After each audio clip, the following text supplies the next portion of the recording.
어제부터 우리 레위기 11장 말씀을 함께 읽고 있는데요.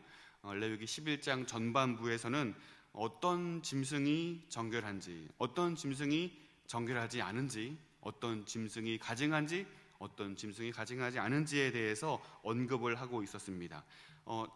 정결한 짐승은 먹는 것이 허용되었지만 다른 짐승은 먹는 것이 허용되지 않았습니다. 오늘 하반절의 내용을 보시면 짐승의 사체와 접촉하여 부정하게 되었을 경우에 어떤 방식으로 정결하게 될 수 있는지에 대한 방법들이 소개되고 있습니다. 오늘 본문의 내용을 구분하자면 크게 세 가지로 볼 수 있을 것 같습니다. 24절부터 40절까지는 짐승의 사체의 접촉에 따른 그 부정과 그에 따른 정결법에 대한 내용을 다루고 있고요. 40절에서 43절까지 말씀은 부정하게 하는 짐승에 대해서 다시 한번 언급을 하고 있습니다. 땅에 기어다니는 모든 길짐승을 먹거나 사체에 접촉하는 것은 하나님 백성으로 하여금 반드시 가증하게 되고 부정하게 만든다는 사실을 알려주고 있죠. 그리고 44절부터 47절까지는 결론의 내용입니다. 이스라엘 백성들에게 하나님께서 왜 이와 같은 음식 규례를 주셨는가에 대해서 밝히고 있습니다. 먼저 살펴볼 것은 24절부터 40절까지의 내용입니다. 말씀드린 것처럼 짐승의 사체를 만졌을 경우에 어떻게 그 부정을 정결하게 할 수 있는가의 내용을 다루고 있습니다.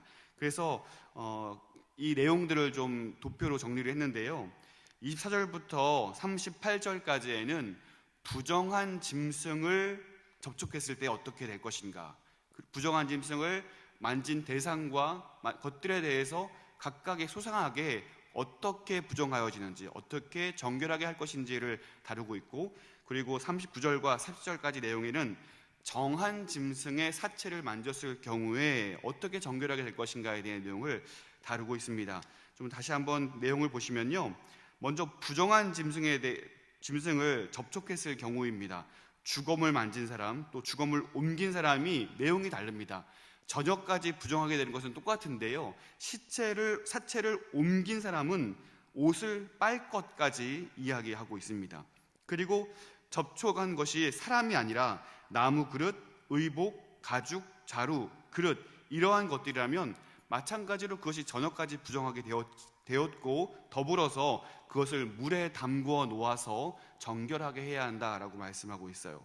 그리고 질그릇, 담긴 식물, 그리고 모든 것들에 대해서는 이것이 씻어도 해결되지 않는 거예요. 그러므로 그것을 깨뜨릴 것이다 라고 말씀하고 있습니다.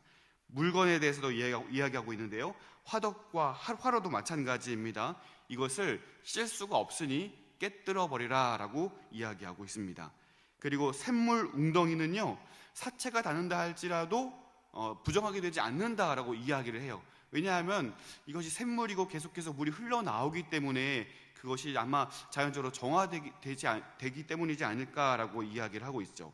그리고 주검이 닿는 것은 마찬가지로 부정하게 된다라고 이야기를 합니다.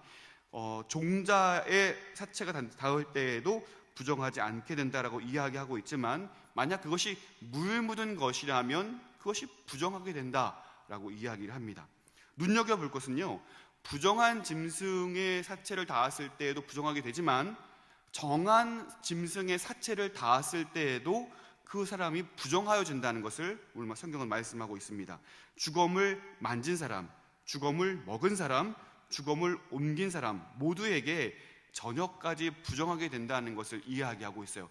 하지만 그 주검을 옮긴 사람은 그 옷까지 빠른 것으로 인해서 정결하게 될 것이라는 사실을 이야기하고 있습니다.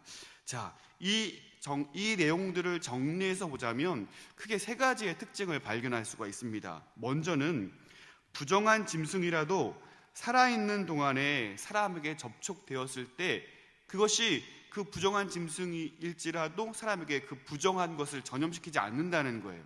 하지만 그것이 죽은 사체일 경우에는 그 부정을 전염시킨다는 것입니다. 그런데 놀랍게도 그것이 정한 짐승일지라도 자연사했을 경우에 그 사체를 만지게 되면 그것 또한 부정을 전염시키게 된다라는 사실을 알려주고 있습니다. 두 번째 특징이 있다면 죽은 짐승이 일으킨 부정은 영원하지 않다는 거예요. 일시적이라는 것입니다. 언제까지냐면 저녁까지 부정하게 됩니다. 특별한 방법이 있는 것이 아니라 일정 시간이 지나면 그 부정으로부터 정결함을 입게 됩니다. 단 사체를 옮긴 경우에는 그 옷까지 빨아야 한다라는 것을 이야기하고 있죠. 세 번째 특징이 있다면 죽은 시체를 접촉하게 된 집안 물건도 어떠한 것들도 부정하게 돼서 씻어서 정결해야 하고 독이나 흙으로 만드는 것은 아예 깨뜨려 버림으로써 정결하게 된다라고 이야기를 하고 있습니다. 정리를 하자면 살아있는 부정한 짐승은 부정을 전염시키지 않지만 모든 사체는 부정을 전염시킨다는 것입니다. 여러분, 이것은요 우리에게 죄의 결과가 무엇인지를 분명하게 알려주고 있습니다. 정결한 상태에 있는 것을 죽음은 정결하지 못한 상태로 만들어 버린다는 것입니다.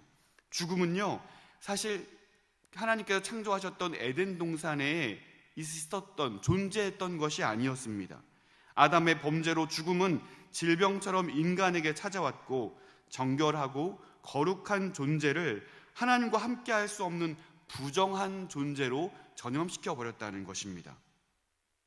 그렇게 볼 때 하나님께서 규정하신 부정한 짐승들에게는 이와 같은 죽음과 밀접한 연관이 있는 것을 우리가 살펴볼 수 있습니다.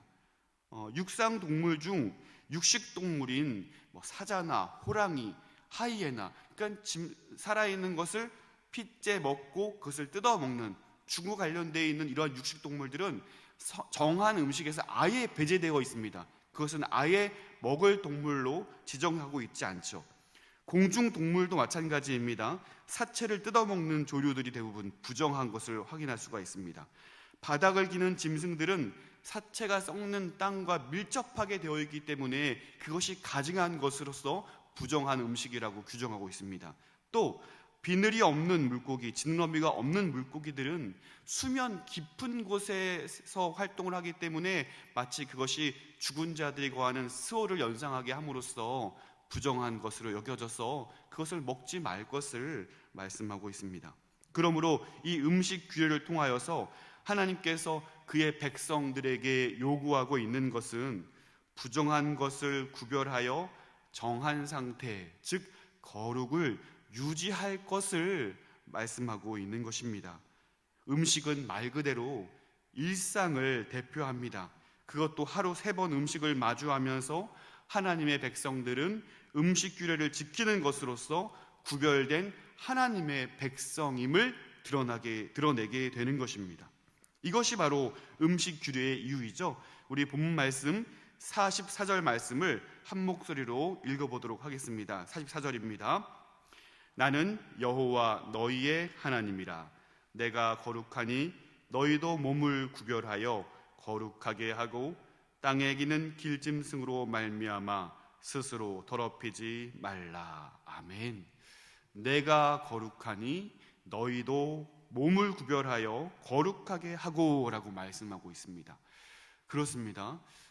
이 음식 규정을 일일이 지키는 것이 까다롭고 번거로울지언정 세상과 구별되어서 하나님 백성으로 살아가는 것, 하나님 백성답게 살아가는 것, 부정한 것이 나를 전염시켜서 하나님과의 단절을 가져오지 아니할 수 있도록 구별되어 살아가는 것, 이방인들과 다른 방식으로 살아가는 것, 하나님께서 그 정결한 삶을 그의 백성들에게 요구하고 계시다는 것입니다. 그러면서 하나님은 그 백성들에게 거룩한 삶을 살아가야 할 그 이유에 대해서 다시 한번 분명히 말씀해 주고 있습니다. 45절 말씀 보십시오. 나는 너희의 하나님이 되려고 너희를 애굽 땅에서 인도하여 낸 여호와라. 내가 거룩하니 너희도 거룩할지어다. 아멘. 여러분, 애굽의 종되었던 이스라엘을 또한 수많은 신들 속에서 400년이 넘는 시간 동안 압제받아왔던 그 이스라엘 백성들을 하나님께서 기억하여 주시고 또 세상과 구별되지 않은 채로 살아갔던 그 백성들을 하나님께서 그 애굽의 손에서 이끌어냈던 것을 하나님은 말씀하고 있는 것입니다. 그렇습니다. 강한 손으로 애굽에서 그들을 이끌어내신 분이 전능한 하나님이라는 거예요. 그러므로 하나님의 백성들에게 하나님을 닮은 그 거룩한 삶은 이스라엘 백성들에게 합당한 삶의 이유였다는 것입니다. 하나님께서 그들에게 명령하십니다. 내가 거룩하니 너희도 거룩하라.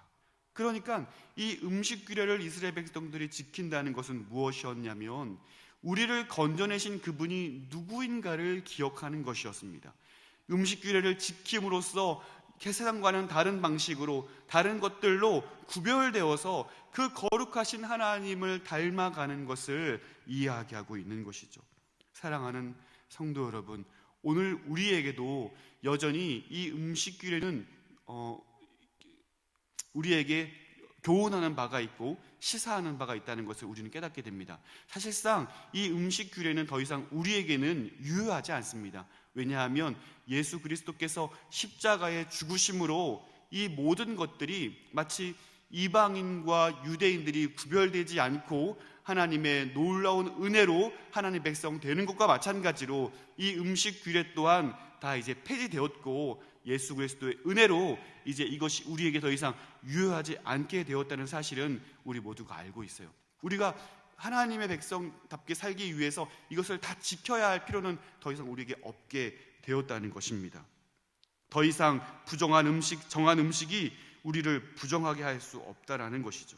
하지만 여전히 이것이 우리에게 유효한 것은 우리에게 주는 교훈은 하나님의 백성으로 하여금 하나님 백성답게 거룩한 삶을 살아갈 것을 우리에게 요구하고 있다는 사실은 여전히 우리에게 유효하다는 것입니다. 이스라엘 백성들을 이 애굽 땅에서 건져내신 것과 마찬가지로 죄악의 삶에서 우리를 건져내셔서 하나님의 백성 삼으신 우리에게 하나님은 동일하게 요구하고 계십니다. 내가 거룩하니 너희도 거룩하라.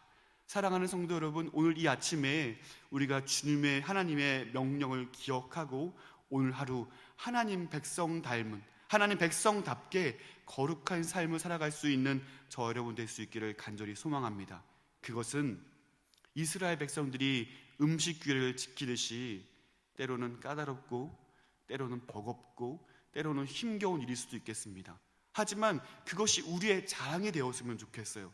이 세상 사람들과 다른 방식을 취함으로써 이 세상 사람들과 똑같은 삶을 살아가지 않음으로써 하나님께서 거룩하신 것처럼 우리도 그 거룩한 삶을 살기 위해서 때로는 손해보는 삶을 살아갈지언정 하나님께서 지켜주시고 하나님께서 인도해 주셨고 하나님께서 살게 해줄 것이라는 그 믿음을 가지고 거룩한 삶을 살아갈 수 있는 저 여러분 될 수 있기를 간절히 소망합니다. 이것이 우리의 자랑이 되었으면 좋겠습니다. 이것이 우리에게 교훈과 같아서 하나님처럼 거룩한 삶을 살아감으로 세상의 많은 사람들에게 하나님의 살아계심을 힘있게 보여줄 수 있는 저 여러분의 거룩한 삶이 될 수 있기를 주님의 이름으로 축원드립니다. 기도하겠습니다.